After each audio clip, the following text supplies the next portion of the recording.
Hey, Naturally Lydia here. We're in my kitchen and today we're going to be making a bread, and this is kind of a fun bread. One of the things that I do for my family is mill our own flour for health reasons, and I also make 100% of our breads. That means I don't buy any store-bought bread at all. So one of the things when I started to do that, I wanted to transfer over my current favorite bread recipes to accommodate milled flour, because milled flour does set up a little different. And then the second thing I wanted to do is just make sure my kids weren't feeling left out with their breads that they liked from the store. So we still get to enjoy our bagels and English muffins and cinnamon swirl bread, which is what we're making today. But I'm not buying it from the store, so it has nutrients. Unlike the store-bought bread, it is healthy for you and it doesn't have preservatives in it. So one of the things I wanted to transfer over was the cinnamon swirl bread. My kids love it in the morning for toast.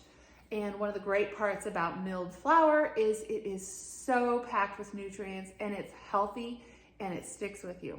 If you've tried one of my breads at my classes, you know how filling it is. So I can make a cinnamon swirl piece of toast for my kids in the morning with a little butter on it. It's healthy, doesn't have chemical preservatives in it, and it's gonna keep them full until lunchtime. So we're going to be making that today. You might think that some of this is similar to cinnamon rolls, and yes it is. It's basically like a cinnamon roll bread, but a lot less sweet. Doesn't have all the icing and stuff on it. So this is gonna be more of a hearty breakfast bread rather than a dessert. So have fun with me today and let's get to baking this cinnamon swirl bread. For starters, we have got 2 cups of milk. I have warmed that. You're looking for baby bottle warm. So end result, baby bottle warm. You will not want to add your yeast until you've tested that. And then I also have 8 ounces of butter. So that's 1 stick of butter melted, put that in. And then you can just do a simple finger test to check the temperature. Okay, that feels good, feels like a baby bottle. It does not feel too hot, so it will not kill our yeast. Next, we're gonna add our 2 tablespoons of yeast. And I have 4 tablespoons of sugar.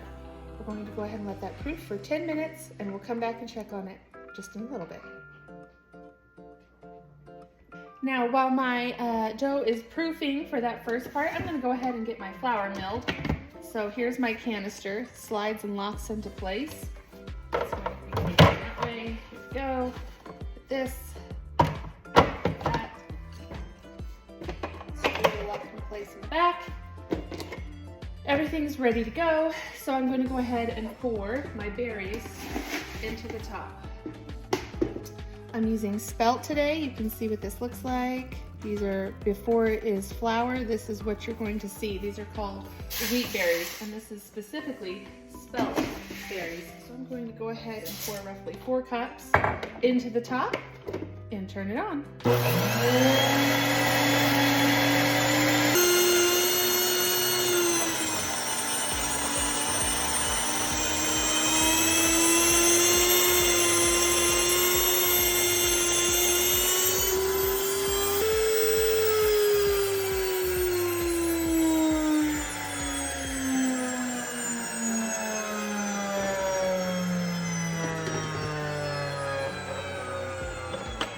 I'm going to go ahead and remove my locks in the back, take my motor off,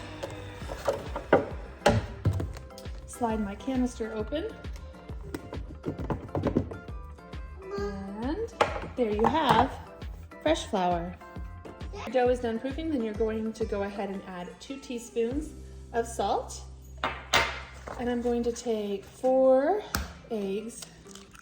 I will just lightly beat them. They don't need to be anything too crazy, but give them a little bit of a beating with a fork before you add them into your batter, and then you will mix it up.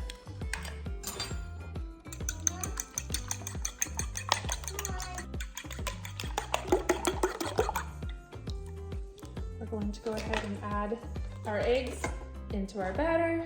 Get all that off there. We don't want to waste any farm fresh eggs.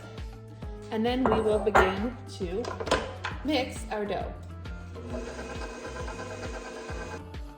Begin to slowly add your flour 1 cup at a time As you get closer to 8 cups, slow the process down, adding a tablespoon at a time as it starts to come away from the sides.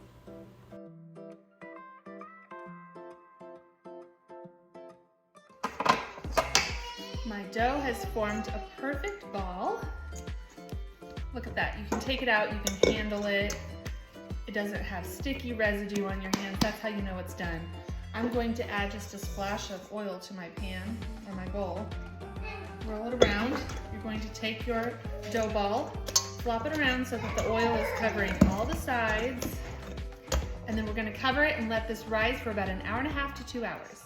As you can see, it's been 1.5 hours and my dough has completely filled my bowl. It is now bulging, so definitely doubled in size, which is what we want to see.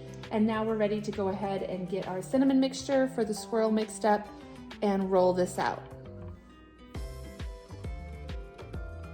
All right, so my dough is doubled. Now remember, this makes 2 loaves, so I'm going to want to split this in half. Punch it down. Just going to take it, pinch it off. Set this one aside for my second loaf. And this first one, I need to spread it out, and I'm going to roll it out so that it can accommodate, and then we can end up rolling it up, just like you would a cinnamon roll, basically. This is going to be a lot denser. You can see the milled wheat. It's a nice dark dough. Milled wheat has a really good flavor. If you've used whole wheat flour from the store, it's nothing like that, just so you know. That stuff tastes like cardboard. It's not good at all. And it actually is just full of caramel coloring to make you feel like you're being healthy, but it's not actually good fresh milled wheat. So, FYI, but fresh milled wheat has a nutty, rich flavor to it. It is just really, really, really tasty. So, rolling that out, here we go. Dip that in. There we go. Same texture. All right, I've got my melted butter here. I'm going to go ahead and put that on. So you're going to want 8 tablespoons, a whole stick of butter if you are making a double recipe. If you're just making 1 loaf, then you're going to do 4, so just cut that in half. But I'm going to go ahead and get this all buttered. You're going to want to make sure leave about 1 inch room around the edges so that it will roll up and pinch and not open up. So don't get too close to the edges there with your butter. There we go. And then in my other mixture, I have regular sugar, brown sugar, and cinnamon mixed up. And I'm going to go ahead and sprinkle this over the top. You can definitely make it as heavy and as thick as you want.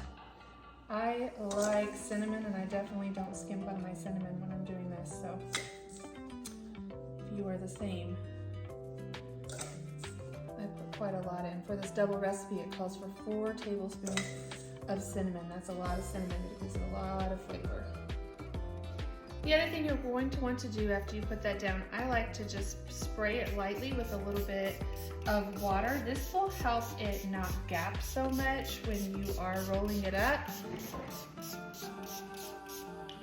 just wet it down a little bit. You're going to want to roll pretty tightly.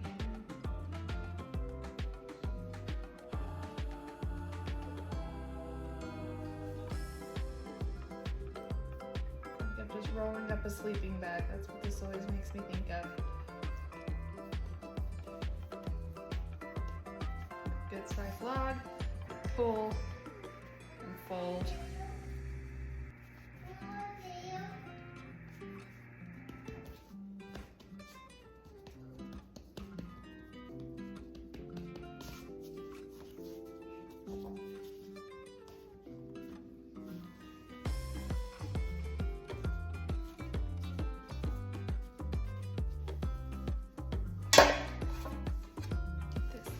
My bread pan. This is ready for its second rise. I've went ahead and greased my pan. This is going to fill up your entire pan. As you can see, I'm going to go ahead and cover it, and I'm going to let it rise for 1 more hour or until it's doubled. After an hour, when your loaf is risen, you will bake it in the oven at 350 for roughly 45 minutes or until you pat the top and it sounds hollow.